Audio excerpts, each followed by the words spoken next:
Assalamualaikum warahmatullahi wabarakatuh, peserta didik sekalian. Berjumpa lagi dengan channel Sultan Edu, channel edukatif, inspiratif, dan inovatif. Pada pertemuan kali ini kita akan membahas ilmu pengetahuan alam atau IPA, bab keempat dengan materi suhu dan perubahannya. Pada pertemuan pertama ini kita akan membahas suhu dan konversi skala suhu. Baik peserta didik sekalian, sebelum kita lanjut, jangan lupa tekan tombol subscribe-nya supaya peserta didik sekalian mendapatkan video terbaru dari channel Sultan Edu. Pengertian suhu. Peserta didik sekalian, indera perasa kita, khususnya kulit, itu dapat merasakan panas dan dinginnya suatu benda di sekitar kita. Namun, apakah alat indera itu merupakan pengukur panas atau dinginnya handal? Mari kita lakukan percobaan seperti gambar di samping ini. Kita sediakan 3 wadah air yang berbeda suhunya. Ada air hangat, air biasa, dan air dingin. Kemudian kita coba masukkan tangan kita secara perlahan pada air hangat, air biasa, dan air dingin. Ternyata kita mengetahui adanya perbedaan suhu dari ketiga wadah tersebut. Kemudian apakah kulit kita atau tangan kita mampu membedakan atau mengukur suhu masing-masing wadah tersebut? Ternyata tidak, ya. Jadi untuk mengukur suhu kita menggunakan alat ukur suhu. Jadi kita lihat dulu apa itu pengertian suhu. Suhu adalah ukuran derajat panas dinginnya suatu benda. Jadi itu yang dikatakan sebagai suhu, ya. Alat ukur suhu. Yang A, termometer zat cair. Bagian-bagian termometer. Yang A, pipa kaca berupa pipa kapiler. Yang B, zat cair pengisi termometer. C, reservoir atau labu. Yang D, skala. Seperti gambar di samping, ya, pipa kapiler itu adalah yang bagian atas, ya, rongga kecil di dalam termometer. Kemudian skala. Skala itu adalah rentang ukuran, ya, yang nantinya menunjukkan berapa suhu suatu benda tersebut. Saat suhu meningkat, permukaan zat cair itu akan naik atau memuai, dan sebaliknya. Ketika suhu turun, ya, cairan pengisinya itu akan turun juga. Kemudian reservoir itu ada labu, ya, tabung pengisi zat cair. Ada alkohol nantinya, ada raksa. Yang pertama, termometer air raksa. Termometer air raksa ini adalah zat cair pengisinya itu adalah air raksa. Air raksa itu merupakan logam yang berwujud cair. Keuntungan raksa sebagai pengisi termometer. Yang pertama, air raksa tidak membasahi dinding kapiler, sehingga pengukurannya menjadi teliti. Yang kedua, air raksa mudah dilihat karena mengkilat. Yang tiga, air raksa cepat merespon panas dari suatu benda yang diukur.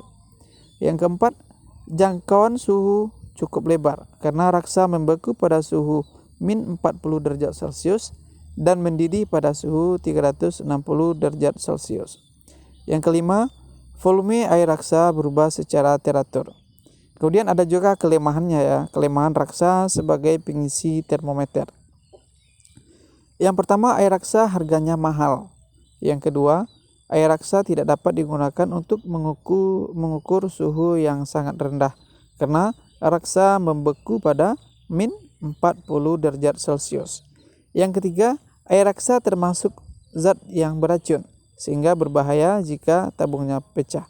Jadi kalau kita menggunakan termometer air raksa ini, peserta didik sekalian harus hati-hati dalam penggunaannya. Yang kedua, termometer alkohol. Keuntungan alkohol sebagai pengisi termometer itu adalah yang pertama, alkohol harganya murah. Yang kedua, alkohol lebih teliti sebab untuk kenaikan suhu yang kecil ternyata alkohol mengalami perubahan volume yang besar. Yang ketiga, alkohol dapat mengukur suhu yang sangat rendah sebab titik beku alkohol itu adalah min 130 derajat Celcius. Kemudian kelemahan alkohol. Yang pertama, alkohol membasahi dinding kaca. Jadi ada tetesan-tetesan yang ada pada kaca kapiler. Yang kedua, titik didih rendah yaitu 78 derajat Celcius. Jadi alkohol tidak bisa mengukur suhu yang tinggi. Yang ketiga, alkohol tidak berwarna sehingga perlu memberi warna agar dapat dilihat. Jadi itu keuntungan dan kelemahan termometer raksa dan termometer alkohol. Jadi dapat kita simpulkan, untuk mengukur suhu yang tinggi kita menggunakan termometer raksa. Kemudian untuk mengukur suhu yang rendah kita menggunakan termometer alkohol. Karena alkohol membeku pada min 130 derajat Celcius.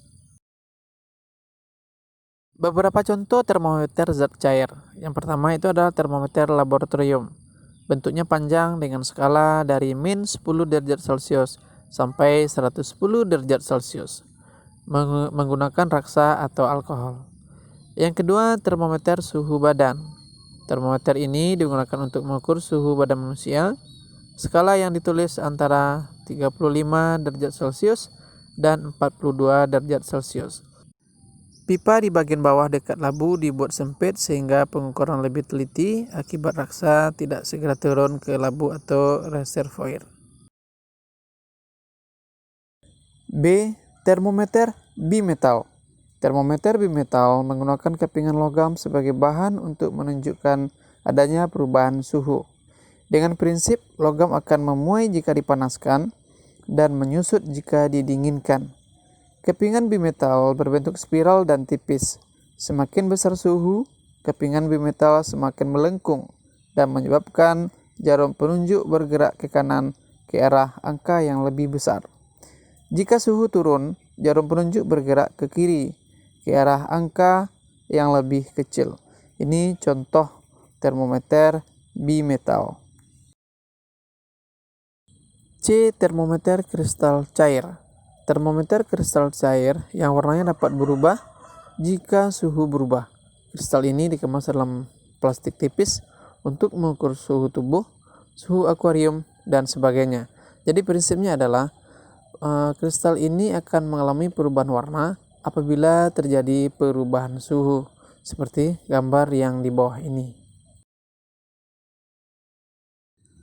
Skala suhu. Berapakah suhu tubuh manusia sehat? Ya, kamu akan menjawabnya adalah 37 derajat Celcius. Huruf C kependekan dari Celsius. Salah satu contoh satuan suhu atau skala suhu. Saat ini dikenal beberapa skala suhu, yaitu Celsius, Fahrenheit, Réaumur, dan Kelvin. Kelvin merupakan skala suhu dalam SI atau satuan internasional. Di bawah adalah perbandingan skala suhu. Ada Celsius, Fahrenheit, Réaumur, dan Kelvin. Kita lihat dulu untuk Celsius. Yang perlu peserta didik perhatikan itu adalah titik tetap bawah dan titik tetap atas. Untuk skala Celsius, titik tetap bawahnya itu adalah 0. Diukur ketika air mulai membeku. Dan titik tetap atasnya itu adalah 100 derajat Celcius ya. Itu ditetapkan atau diukur saat air mulai mendidih. Begitu juga dengan Fahrenheit. Titik tetap bawah Fahrenheit itu adalah 32. Diukur ketika air mulai membeku. Dan titik tetap atasnya adalah 212, diukur ketika air mulai mendidih. Réaumur sama juga, titik tetap bawahnya itu adalah 0. Diukur ketika air mulai membeku. Dan titik tetap atasnya itu adalah 80 ya. Diukur ketika air mulai mendidih. Kelvin titik tetap bawahnya adalah 273. Diukur ketika air mulai membeku. Titik tetap atasnya 373, diukur ketika air mulai mendidih. Dari titik tetap atas dan titik bawah masing-masing skala termometer itu dapat kita tentukan skalanya. Untuk Celsius skalanya 100, Fahrenheit 180, Reaumur 80 dan Kelvin 100 ya. Kemudian kita perbandingan skalanya ya, kita sederhanakan sama-sama, kita bagi 20 semuanya. Maka dapat perbandingan skalanya 5 berbanding 9 berbanding 4 berbanding 5. Dan ini sangat perlu sekali peserta didik sekalian untuk menentukan rumusnya nantinya ya. Kita ulangi ya. Untuk Celsius perbandingan 5 berbanding 9 berbanding 4 berbanding 5. Ini harus peserta didik pahami ya, untuk menentukan atau untuk memasukkan di dalam rumus-rumus perbandingan skala nantinya. Berdasarkan perbandingan skala antara Celsius, Fahrenheit, Reaumur, dan Kelvin tadi, maka kita peroleh rumus-rumus sebagai berikut. Yang pertama, untuk membandingkan antara Celsius dengan Reaumur. Bandingannya adalah 5 berbanding 4. Untuk TC berarti untuk suhu pada C, ini berarti kita merubah dari Reaumur ke Celsius. Maka untuk TC-nya 5/4 TR. Ini artinya kita merubah dari Reaumur ke Celsius atau TR ya, untuk menentukan suhu Reaumurnya 45 TC. Ini berarti kita merubah suhu dari Celsius ke Reaumur. Yang kedua, perbandingan antara Celsius dengan Fahrenheit. Untuk TC-nya atau untuk suhu pada C-nya itu sama dengan 5/9 buka kurung, kita sederhanakan dulu TF-nya ya, kita nolkan dulu ya. Berarti dia dikurang 32 tutup kurung, baru kita sederhanakan. Ini adalah merubah dari Fahrenheit ke Celsius. Atau untuk menentukan TF-nya atau suhu pada Fahrenheit-nya 9/5 TC ditambah 32. Ini berarti kita merubah dari Celsius ke Fahrenheit.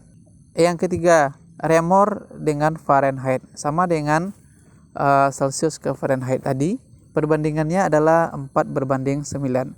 Untuk TR atau suhu pada R itu adalah 4/9 buka kurung, kita sederhanakan Fahrenheit-nya, kita kurang 32 baru kita kali 4/9 buka kurung TF kurang 32. Ini berarti kita merubah dari Fahrenheit ke Reaumur. Atau untuk TF-nya atau suhu pada Fahrenheit itu adalah 94 dikali dengan TR tambah 32. Ini berarti kita merubah dari Reaumur ke Fahrenheit. Kemudian yang keempat, Celsius ke Kelvin. Karena perbandingannya 5 berbanding 5, itu berarti 1/1, maka tidak ditulis ya. Langsung saja untuk suhu pada C atau suhu pada Celsius itu sama dengan T ditambah dengan 273. Langsung ditambahkan saja ya. Atau sebaliknya untuk Kelvin sama dengan T kurang 273 derajat Celsius. Ini berarti kita merubah dari Celsius ke Kelvin.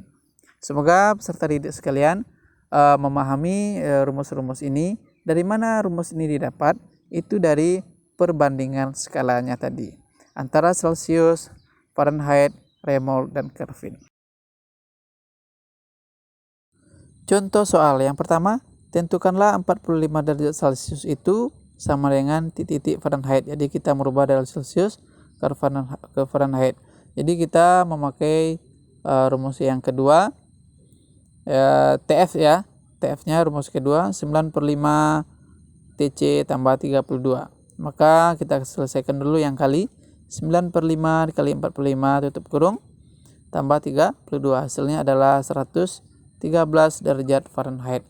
Jadi ini adalah merubah dari Celsius ke Fahrenheit. Kemudian yang kedua, merubah dari 25 derajat Celsius ke Reaumur. Berarti kita memakai yang rumus yang ketiga ya. TR-nya adalah 45 TC ya, 4/5 kali 25 sama dengan 20 derajat Reaumur. Yang ketiga, tentukanlah 78 derajat Celsius ke Kelvin. Jadi kalau Celsius ke Kelvin kita tinggal menambahkan saja. TK-nya sama dengan TC tambah 273. Hasilnya adalah 351 derajat Kelvin. Itulah contoh soal peserta didik sekalian. Semoga dengan contoh soal itu peserta didik sekalian mampu menerapkan perbandingan skala antara Celsius, Fahrenheit, Reaumur, dan Kelvin. Info sains. Derajat Celcius pertama kali diperkenalkan oleh Anders Celsius, salah satu ahli astronomi Swedia, pada tahun 1742. Awalnya, 0 derajat itu merupakan suhu saat air mendidih, dan 100 derajat Celcius adalah suhu saat air membeku. Kemudian dirubah, 0 derajat itu air yang membeku dan 100 derajat Celcius itu air yang mendidih. Itulah sekilas info sains buat peserta didik sekalian. Sekian dulu ya pertemuan pertama ini. Kita lanjut pertemuan kedua nantinya yang akan membahas permuaian dan kalor. Jangan lupa subscribe, like, komen, dan share channel Sultan Edu, channel edukatif, inspiratif, dan inovatif. Wassalamualaikum warahmatullahi wabarakatuh.